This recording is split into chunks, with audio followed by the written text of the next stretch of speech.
South Africa, where a union leader has been shot dead outside Marikana, the platinum mine at the centre of last year's violent labour unrest. The killing of a senior member of the National Union of Mine Workers has in turn raised fears of more trouble in South Africa's platinum belt. The region, of course, is an important component of South Africa's economy. CCTV's Guy Henderson has the latest from Johannesburg. The Congress of South African Trade Unions is calling on President Jacob Zuma to declare a state of emergency now in Marikana. COSATU, of course, being the powerful umbrella group of which the NUM is a member and also an alliance partner in the ruling African National Congress. This latest killing is being treated as the latest in a string of assassinations related to and linked to this ongoing vicious union turf war which is taking place across the Platinum Belt. It's just the latest in a series, and it comes despite a peace accord being signed earlier this year. Now, the NUM at this particular mine, the Lonmin mine in Marikana, has lost a lot of its support to the Association of Mine Workers and Construction Union, but despite that, it still says that it is being unfairly sidelined by Lonmin, the mine owner. Now, this small town is also likely to remain in the spotlight in the weeks and months ahead, firstly for its continued likely volatility, but also for the fact that it's becoming a key political battleground as the various political parties focus in on the Platinum Belt ahead of next year's elections. Guy Henderson, CCTV, Johannesburg.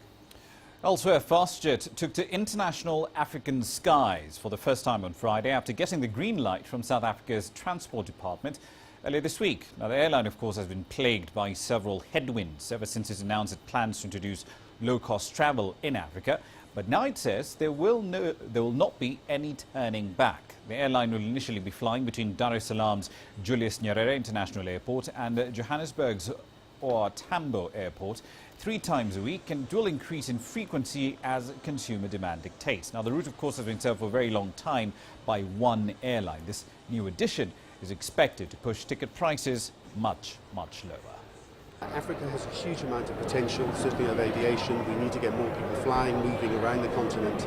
And to get things doing so between governments, between civil aviations, takes a huge amount of time. Yeah. It was a great experience. Yeah, it's very good. Yeah, very good. We really enjoyed the flight coming to South Africa with Fastjet for the first time. And we are happy that we are the first guys to come with Fastjet to South Africa. It was a good experience. It's the first time. It's a cheap flight that came to Tanzania, and I think they're doing actually a great job. Also, the Fitch Ratings Agency has downgraded Ghana's sovereign credit rating to B from B+, citing government's overspending, which could in turn raise borrowing costs for the West African nation. Fitch, however, says the outlook as far as that rating is concerned is stable. In its statement, Fitch said Ghana had failed to fully implement its fiscal consolidation plan in 2013, and it had continued to overrun on wages, interest, costs and arrears, and it would therefore, in its opinion, fail to meet the 9% fiscal deficit target for the year. Ghana's fiscal troubles were exposed in February when President John Dramani Mahama's government announced that its deficit exploded in the 2012 year to 12.5%. 12.1% rather, nearly double the original target. The figure was later, however, revised lower to 11.8%. Standard & Poor's already rates Ghana at B. Moody's, however, has it slightly higher at B1. Both give the country a relatively stable outlook. Right, let's head over to London now and get some more data and reactions to that story from Miriam Bemart, who's live in London with the latest reactions. Miriam, in July, Ghana, of course, did pay quite the premium in order to borrow $750 million from international markets. How have markets and yields particularly reacted to this latest downgrade? Well, Rama, the yield on Ghana's 10-year note, for example, had a lower yield around that 5% mark than what we saw back in the summertime, as you were just talking about. You know, but many are saying actually the downgrade was not a surprise, especially with a widening gap in the budget deficit and its debt rising as well. You know, investors here are waiting to see how the government actually tackles problems with its wages and interest costs. because that has triggered the rating agency Fitch downgrade to begin with, and to expect, there's an expectation now that the government will likely fail to meet the 9% of GDP fiscal deficit target for this year. At the same time, though, some argue that raising, for example, utility tariffs and scrapping the fuel subsidy could help alleviate some of the debt buildup for the 2014 fiscal year. Indeed, Standard Chartered's head of Africa research, Razia Khan, did argue that this rating downgrade was, to use her words, a little flawed. Her argument being that there is fiscal consolidation underway. Is that a widely accepted view, though? No, it's not a shared view by very many people here, at least. Most of the consensus is that it's a warning. The government has vowed to deal with lower commodity prices for things like gold and cocoa prices, and the ongoing problems with power shortages that disrupt gas supply from the West Africa gas pipeline. But some analysts that we spoke with think the wage concerns and rising debt levels will be very difficult for Ghana to maintain and lower because of its dependence on its oil and gas sector. Now, critics argue that Ghana needs to maintain its single spine salary system, but that will likely put more pressure on domestic demand and, of course, the public. Indeed, we also do see that Ghana's main producer of electricity wants to tap into foreign markets to raise about $500 or so million for an expansion plan over the next decade. In light of this downgrade, however, won't that essentially come at a fairly steep cost? Absolutely. Investors could demand higher yields, more so because there's concerns over the energy sector and questions about the government's decision to raise electricity tariffs. Right now, the government's policy credibility is very much under question because of the ongoing balloon budget deficits and not enough clarity as to exactly how they're going to tackle this and make sure that they meet those fiscal needs. So each decision will be examined under a microscope. In fact, some analysts say that there should be more of a push in driving foreign money into things like oil and gas production to open the taps of cash flow. We're already seeing that with the government investing about $20 billion in the development of new oil discoveries over the next 5 years. Indeed. We'll have to leave it there for the time being. Thank you very much for that. That's CCTV's Mariam Bemad live in London with the latest, of course, reactions from the markets to Ghana's sovereign credit downgrade from Fitch Ratings. On to Walmart now. Its entry into Africa through the acquisition of a majority stake in South Africa's Massmart Holdings has come under the spotlight after state-sanctioned pension funds in Norway and Sweden divested their shares in all of Walmart's subsidiaries due to alleged human rights violations. Now, Walmart bought South Africa's Massmart in 2011, seeking to penetrate markets in Africa. That, however, may now result in a backlash as a fallout is now underway from perceived maltreatment of employees globally, and that is gaining momentum. CCTV's Peter Okaba has more. Increasing concern over Walmart's poor track record on labor issues has some countries divesting public shareholdings in the company, which are subsidiaries such as Massmart in Africa. In this case, we have only looked at Walmart US, but our recommendation goes for all subsidiaries if they have 50% or more of the shares in the company. When it comes to Massmart, I've heard that they are actually quite good.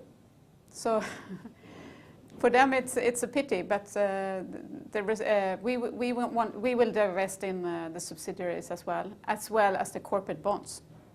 2 years ago, a former vice president of Walmart, consultant Andrew Bund, was grilled in a South African court about the company's perceived hostility to unions.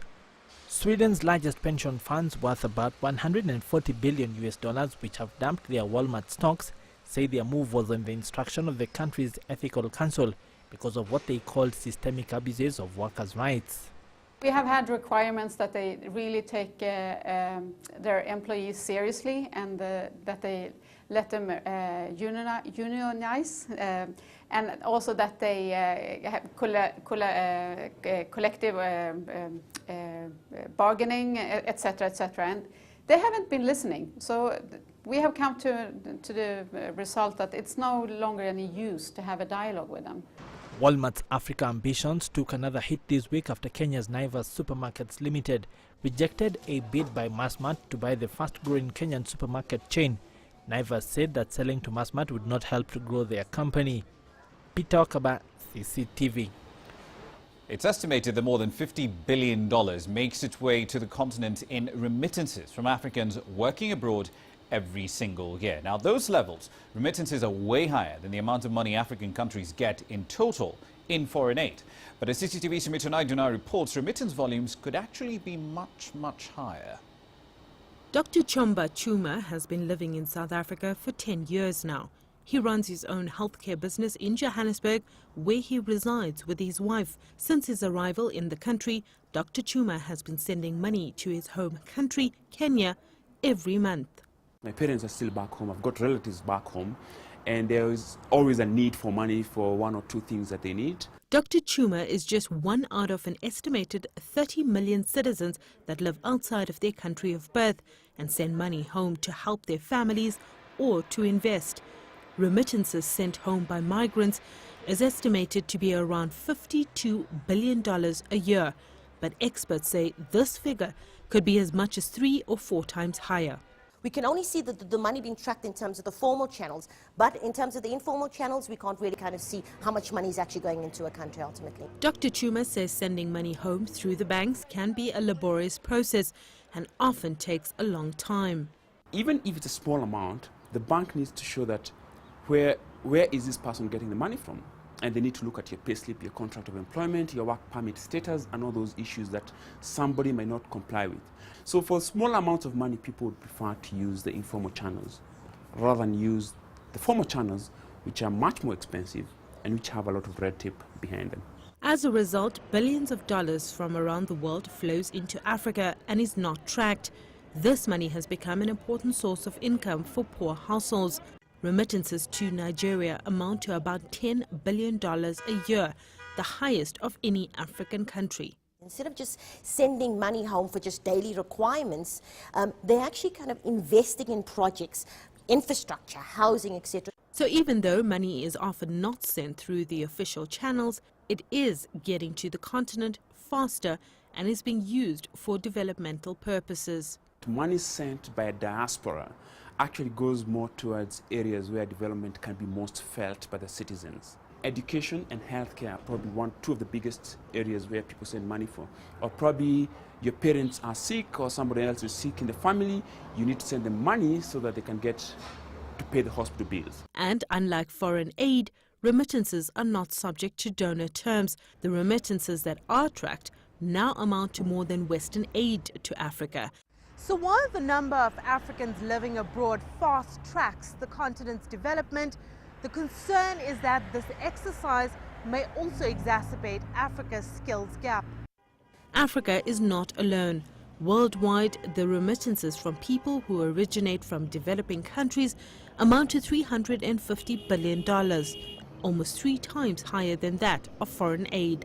Sumitra Naidoo, CCTV, Johannesburg.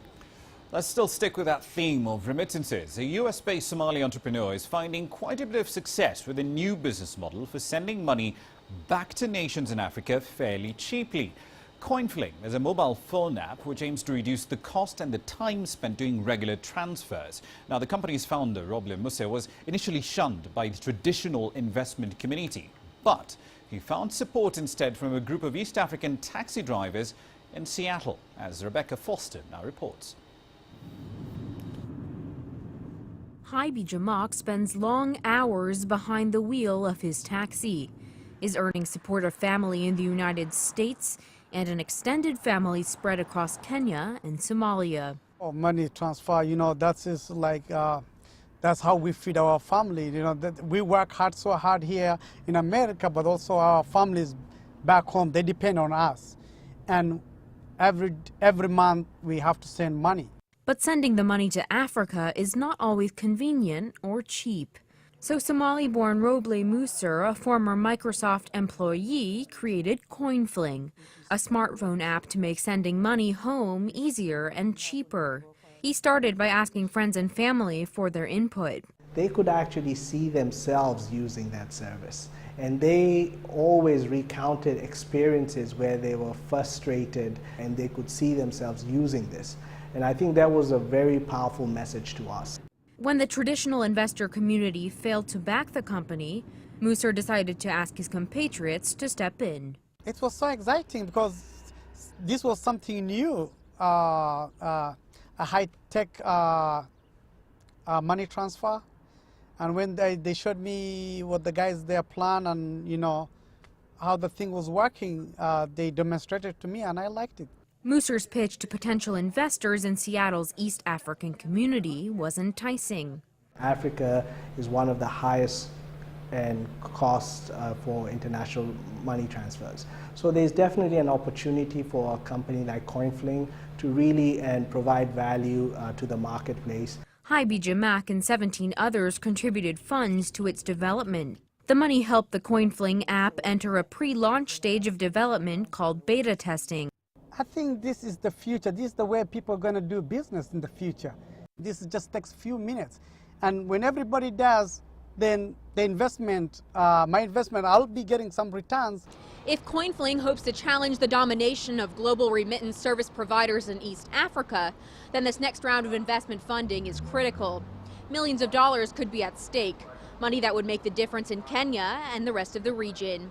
I'm Rebecca Foster for CCTV in Seattle. And as we close in on 17:45 GMT, let's take a short break. Here's what's coming up next. When we come back, we'll be talking about Zimbabwe's domestic car industries fighting back against a flood of cheap Japanese imports. The details are coming up next.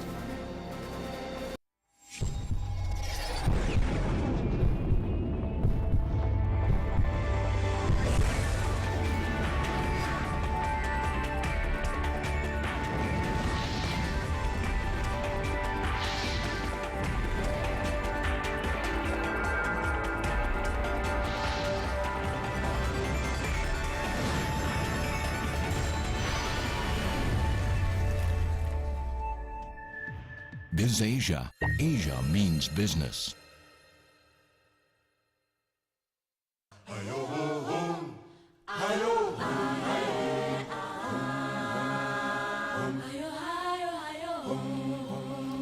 Welcome back. Malawi is battling to deal with rampant corruption, which has seen donors threaten to cut off much-needed funding lines. Now, the country is ranked among Africa's poorest, and while President Joyce Banda recently dissolved her cabinet after several officials are arrested on suspicion of graft, it seems there's a lot more work that needs to be done. As CCTV's Clementine Logan now reports.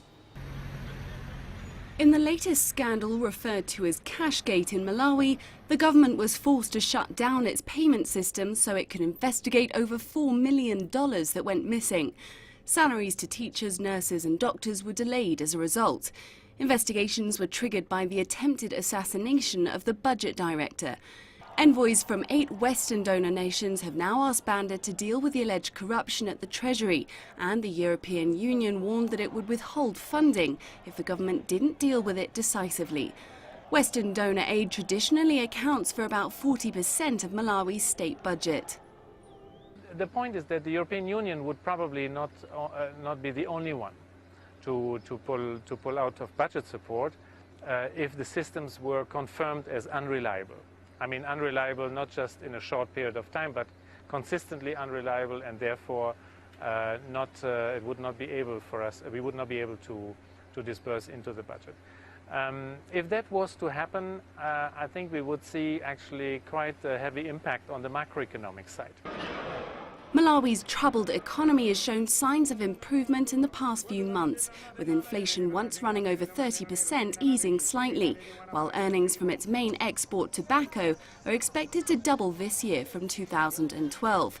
Analysts, however, indicate that these gains may be reversed if the government is seen to be dragging its feet in the fight against graft. If we miss this particular time or we miss this particular opportunity to rectify their problems, for sure, I think we're getting these signals from the donors that are not comfortable with their money being rooted out. They're not comfortable with their resources being, going to the drain, and therefore they've got every right and justification to withdraw their taxpayers' money. It is us as Malawians to be decisive, not only to be decisive, but to be seen to be decisive in dealing with this particular problem. Banda appointed a new finance minister and replaced 2 other ministers in the 32-member cabinet. Anti-graft watchdog Transparency International ranks Malawi 88 out of 176 in its Global Corruption Index. Clementine Logan, CCTV. Also, Zimbabwe's once lucrative car sector is struggling to survive following imports of cheap second-hand vehicles from Japan. Zimbabwe is still struggling to rebuild its economy after a decade of recession marked by hyperinflation and chronic shortages of both food and foreign currency. Struggling to survive, Zimbabwe's once lucrative automotive industry is being strangled by the competition. The recent trend in importing cheap second-hand cars from Japan has local vehicle distributors panicked. Zimbabwe has been working hard to rebuild its economy since a unity government ended its decade-long recession in 2009. This economic progress was slowed by the then upcoming presidential elections. In July of this year, President Robert Mugabe was re-elected. The process, viewed as a success, had local automotive dealers prepared for the return of business. But this turned out not to be the case. Business is not good at the moment, and things started being quite slow just before elections. And even now, after elections, we were expecting that things would be at least in a better position after elections, when at least people know what they want to do and they could plan. But now, it's like things are getting worse and worse. In the 1990s, Zimbabwe's auto industry employed an estimated 200,000 people. But now officials say the number is less than 2,000.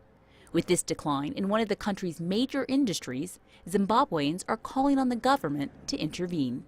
If you look at the current trends in the automobile industry, you realize that the Japanese market, the auto car industry of Japan, is slowly but surely getting to become an area where they are considered Zimbabwe as one of their dumping grounds.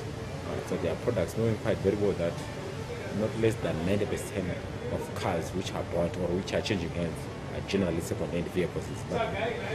Economic analysis Christopher Mugaga says the importation of Japanese vehicles is harming the local auto industry, saying the government needs to put measures in place to regulate the industry.